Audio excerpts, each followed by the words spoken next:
Hi pals, it's me again, Artie, they them pronouns only. I'm going to talk about some like helpful tips as well to remember, think about, ask, etc to try and make your experience of MRIs as easy as possible. My tips for MRIs is finding your MRI outfits. No metal is basically the gist. I have a lot of comfy non-metal clothing. Obviously I have to take out my nose ring. We have lockers at our MRI unit, so you don't have to worry too much. You can just put everything in a locker and you have the key, but other units are not like that. Each unit is different, or some units are actually like not portable, but like they're basically like an MRI on a truck that can be driven around. Yeah, they don't really have lockers on those. I remember doing one of them once.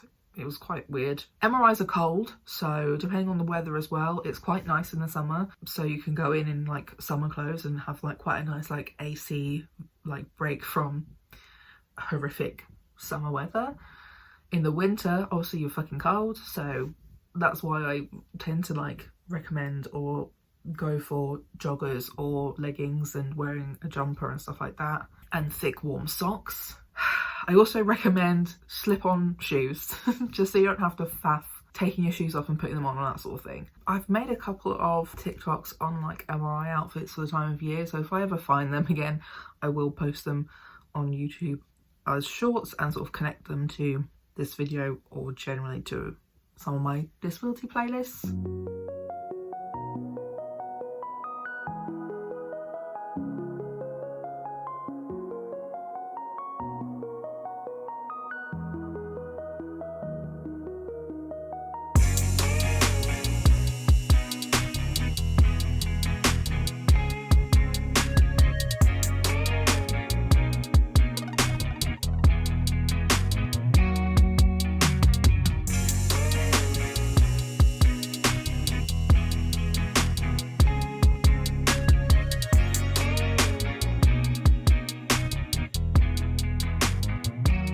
May make an MRI playlist itself now, because this is the second long form video I will have made on MRIs. I personally do not have any issues with claustrophobia, but it is quite a tight tube. I tend to close my eyes and like have a nap, you know, like that's my vibe for most MRIs that don't involve a cannula. There's a lot of like checking about cannulas and the drugs that come in. You've got tick sheets as well, and it does say on those sort of like tick sheets when to ring up to ask or like confirm questions, because I have a very old history of kidney problems when I was a child. I've not really been asked that question before, but that tends to come along with, I think, the contrast. You can have contrast and other things through the cannula for other MRIs as well. Like I said, I had contrast for my aorta, and I think they were going to use contrast anyway for the thymus gland. That was a 2-in-1 for me. Every hospital and every department is different as well. A lot of hospitals have slightly different like variations of the MRI, like small bowel diet and things like that, so try your best to follow your own hospital's directions. I don't know why they vary, but they apparently do. Yeah, some of them you're allowed to pee beforehand as well. Like I was actually allowed to pee beforehand. I thought you weren't supposed to pee because it was supposed to like expand all of your like insides to make the photos easier, but they did let me pee in the end. It's because I'd sat there so long crying that I was like, oh actually I really need to pee, I don't think I can hold it. For small bowel MRIs as well, you lay on your front, which can be really uncomfortable, especially if you've got a cannula in your elbow. You tend to be laying like the Superman, something like this. And then you also have all MRIs give you a little like squeezy thing if you were having any issues or need to like get out or whatever. But I also, yeah, I found out recently that not all hospitals / MRI units provide inner ear earplugs and over the head headphones to protect you from the MRI noise.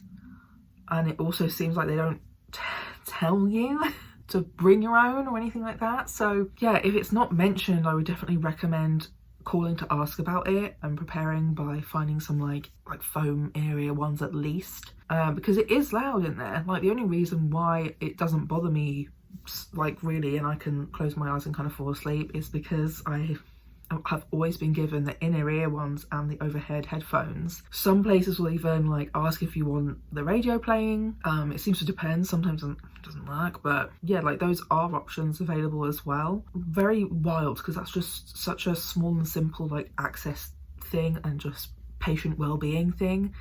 But when I found out through a friend of mine who had an awful experience because they didn't have fucking earphones and headphones to protect their ears from the noise, and you have to be really still in MRIs. You can't just suddenly like flinch or like grab your ears, and sometimes there's no space to do that, or your arms are underneath the cage that they put over you to keep you still. Yeah, lots of things that you don't know what you don't know. And that's why I try to make these videos, is to give you as much information as possible, even if you've been to an MRI before. Like I've had loads of fucking MRIs and half of this stuff I didn't know.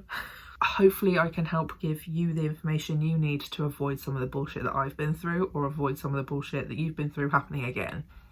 It has been mentioned in the past, me possibly getting cannulated elsewhere as well by a trusted phlebotomist. This was mentioned to me about and for PET scans, but again, if phlebotomy don't allow the same cannula being used to take blood within the same hospital, I don't know how accurate that is either, but it's another thing that is worth asking. If you have a phlebotomist that you trust who could cannulate you, it's definitely worth asking. Not all MRIs make you starve either, so this is just a small, well, there might be others that do, but for me, the small bowel MRI is the main one, and they're just like, no, you're never allowed to eat again. I also took diazepam that morning at 2 different times. I have got a like semi-repeat prescription for diazepam in the case of using it for procedures. Basically, I've had such a bad time with procedures that yeah, I've basically been given a repeat prescription for diazepam so I can take it before I have different kinds of procedures and testing done. If that doesn't tell you I have been traumatized and had a bad time, I don't know what does. So yeah, again, if you've had a really bad time, it is worth having that conversation if you have a trusted doctor or health professional, because yeah, my main guy, my GP, is a solid dude, so helpful and very understanding, and we have like I feel like we have a mutual trust. Like I feel like he understands that I'm not asking for things that I don't need, you know. I also brought my mum. I brought my mum with me. Some hospitals are allowing you to bring a person with you, so another recommendation for the list is to bring someone to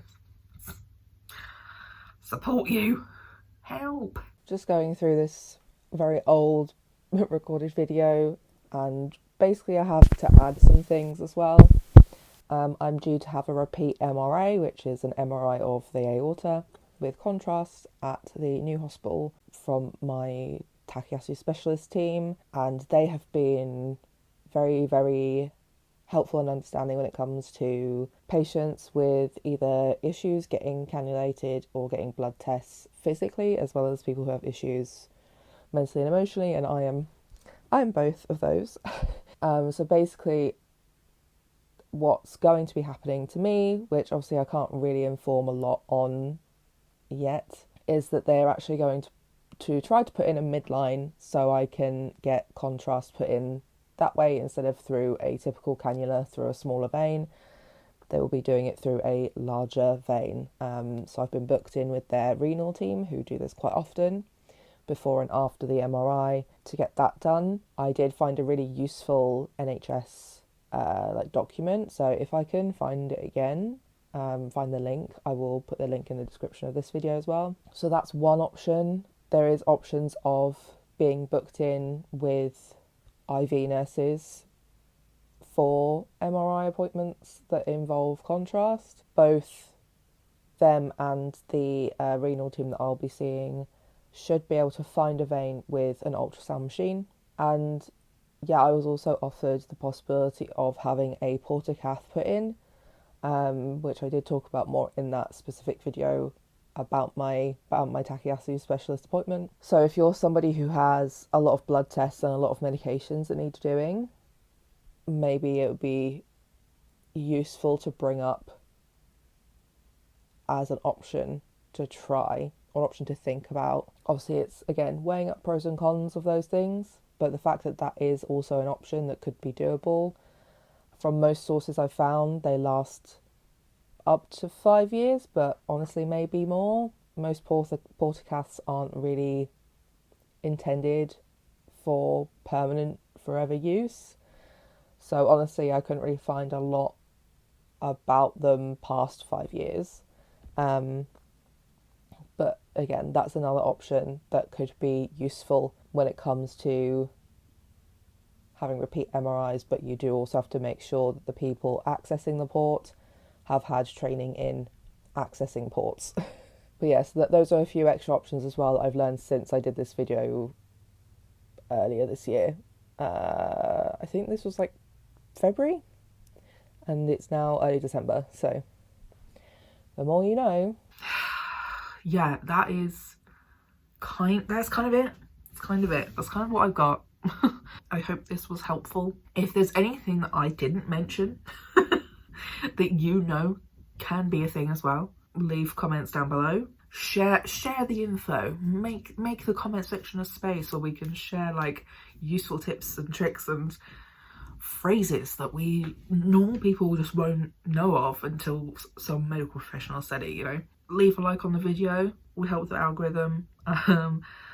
Subscribe to the channel if you want to see more of me, more videos of me talking about my medical trauma and how to do your best to avoid medical trauma. This is not my first rodeo. Not the first video I've made on this kind of topic at all.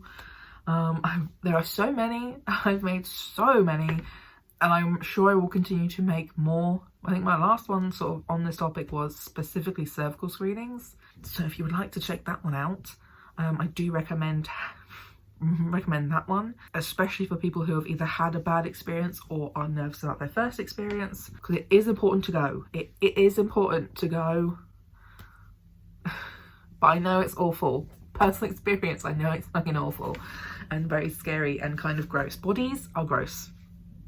Why must I live in this flesh vessel, you know? But that's it from me this week. But yeah, that's it from me.